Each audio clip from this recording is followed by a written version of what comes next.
Hola, mi nombre es Rina Giselle Luna Romero y mi tema es la pobreza. La pobreza es una privación del bienestar, siendo el bienestar un concepto bastante complejo y amplio que en su nivel más básico suele abarcar aspectos como la alimentación, el vestido, la salud y la vivienda. Una de las maneras más frecuentes para medir la pobreza es a través de la falta de ingresos necesarios para adquirir la canasta básica de alimentos o de consumo. En América Latina no hay un consenso sobre cómo medir la pobreza por ingresos. Cada país ha establecido sus propias líneas de pobreza, lo cual dificulta las comparaciones entre países. Por esa razón, las comparaciones internacionales se hacen usualmente con base en las líneas de la pobreza propuestas por el Banco Mundial para los países desarrollados y por el CEPAL para los países latinoamericanos.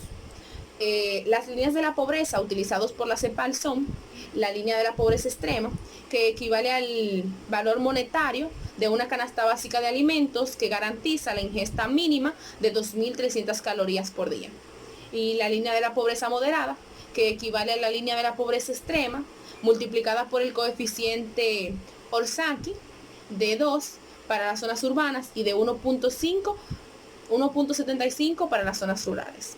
Es decir, el valor monetario necesario para adquirir una canasta básica con alimentos y otros bienes. Aunque el porcentaje de pobre o incidencia de la pobreza es el indicador más usado para medir la pobreza, es un indicador superficial en varios sentidos, ya que en primer lugar no refleja cuál es la intensidad de la pobreza, o dicho de otra forma, qué tan lejos están los pobres de la línea de la pobreza. Y en segundo lugar, la incidencia de la pobreza es una medida estática, es decir, es una foto de la pobreza y no un video o una película. Gracias.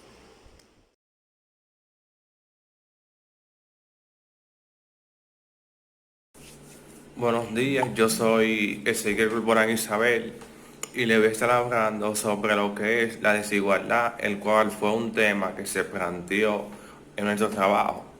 Se puede definir desigualdad cuando en una población o en un grupo de individuos reciben más ingresos que otros.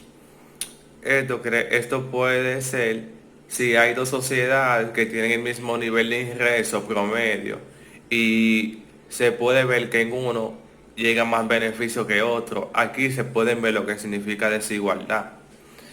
El gobierno ha creado lo que es un plan de estudio para conocer esto, el cual se toman unos procedimientos que se deben buscar, los cuales son cuál es la distribución del ingreso, los deciles de ingreso, los partícipes en los distintos grupos, la relación de ingresos y el coeficiente del Gini.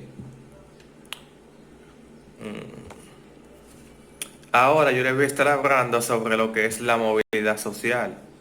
La movilidad social se puede definir como generalmente el ascenso o descenso de lo que es un grupo de individuos o grupos en algún indicador relativo que pueda decir su bienestar o su posición social.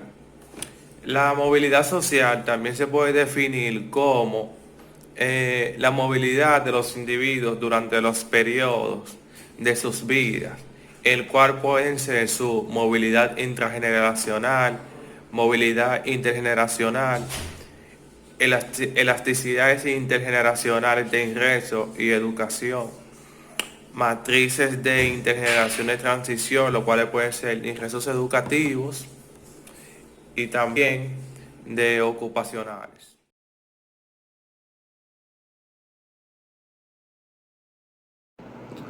Saludos. Yo le estaré hablando de la descomposición de ingresos que existen para identificar los factores en la pobreza. Para esto tiene una estructura muy variada, como hay factores que inciden, como por ejemplo, podemos observar que los ingresos per capital de un hogar es relativamente variado y depende mucho del ingreso que precapital que entra a un hogar, y también esto va de la mano con la calidad de empleo, que también tiene que ver mucho con la calidad de educación y la calidad de desenvolverse un adulto. Y como también se toma en cuenta la estructura familiar, porque como sabemos, hay adultos, o sea, que con el ingreso precapital mínimo pueden sostener a sus familiares, ya que es una familia pequeña y se puede sostener. Pero hay familias que están estructuradas extremadamente extensas y no con cualquier ingreso precapital pueden ser sostenidas. Así que este es uno de los factores principales que todo adulto debe tomar en cuenta. Como también se toma en cuenta que los ingresos precapitales de un adulto en otros países son hasta 5 veces mayores que en algunos países de Centroamérica. Y esto no se debe a que en Centroamérica sean menores, o sea, que en los adultos de Centroamérica trabajen menos que los de otros países, sino se debe a que en otros países los adultos son mejores pagados. En cambio, esto se debe a que la calificación de educación centroamericana es menor que en otros países, ya que no es justo que la calidad de empleo se mida por los años de estudios que tenga un adulto, como se hace aquí. Pero bueno, hasta aquí mi exposición y gracias por su atención.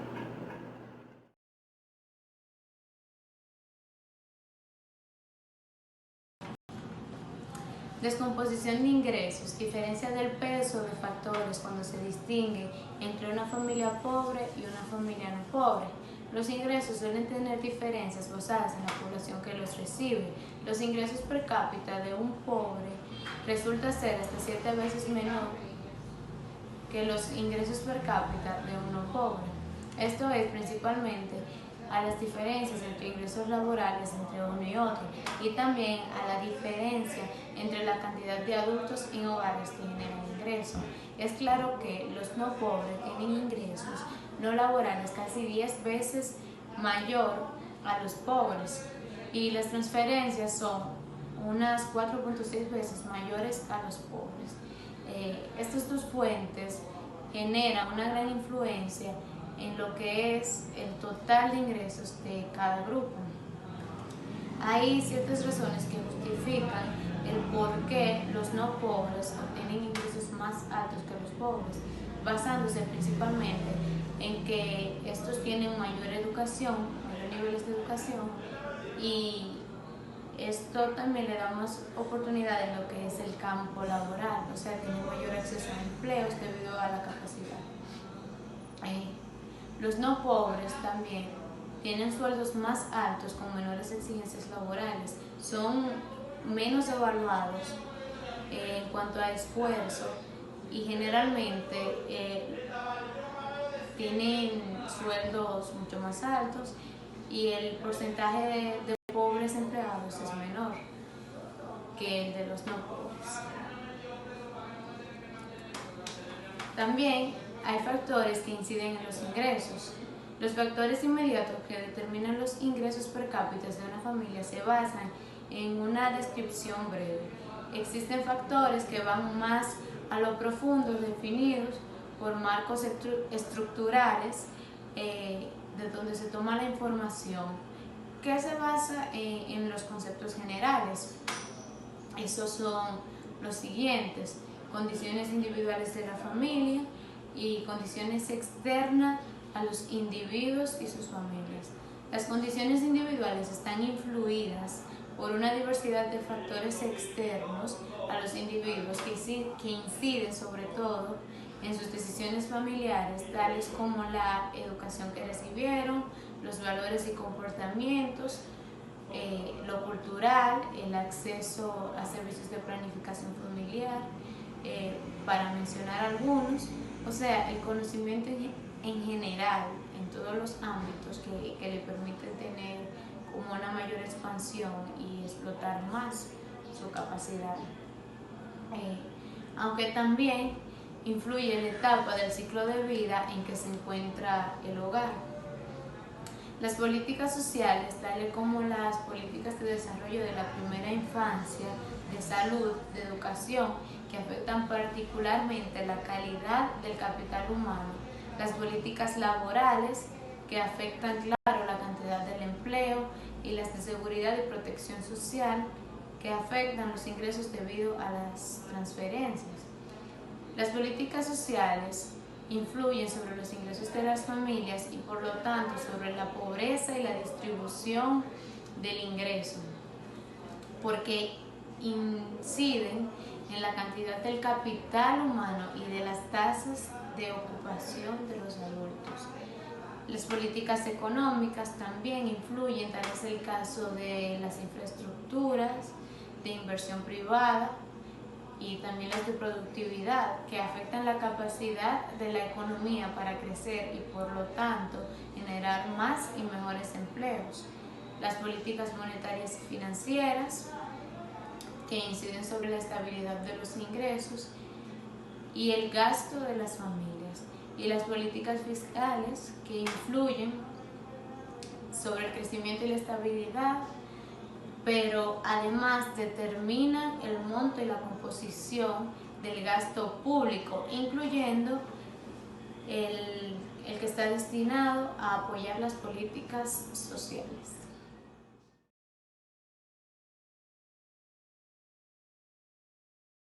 Nombre es don Manuel Culinario Lorenzo y en el día de hoy estaré tratando el tema de las políticas para la reducción de la pobreza y la desigualdad e incremento de la movilidad social. Antes de entrar en tema debemos tener claro el concepto de política. La política se define como el proceso a través del cual se toman decisiones que son aplicadas para todos los miembros de una comunidad humana. Ahora, ¿qué hacen los gobiernos para reducir la pobreza y la desigualdad social? Implementan diferentes tipos de políticas, las cuales tienen como objetivo mejorar los niveles de vulnerabilidad y los factores que afectan los factores de vida de las personas. Existen diferentes tipos de política para lograr reducir la pobreza y la desigualdad, entre las que se encuentran las políticas tributarias, las cuales toman del impuesto del gobierno para mejorar la economía del país. También tenemos la política de acción afirmativa, cuyo objetivo es mejorar la calidad de vida de los grupos sociales desfavorecidos. Tenemos también las políticas económicas, las cuales se encargan de controlar la economía para proporcionar una estabilidad económica. Y por último, las políticas redistributivas, que son bastante importantes para la reducción de la pobreza a corto y a largo plazo. Entre los beneficios que estas políticas nos ofrecen a través de los gobiernos, tenemos la educación de nivel primario y secundario de forma gratuita, servicios de salud, sistema de transacción monetaria condicionada. Un ejemplo de esto es la tarjeta de solidaridad, con la cual los ciudadanos pueden dirigirse a cualquier establecimiento donde sea factible este tipo de tarjeta y pueden comprar alimentos. Esto cabe destacar que estos procesos se sustentan de los impuestos que paga el ciudadano.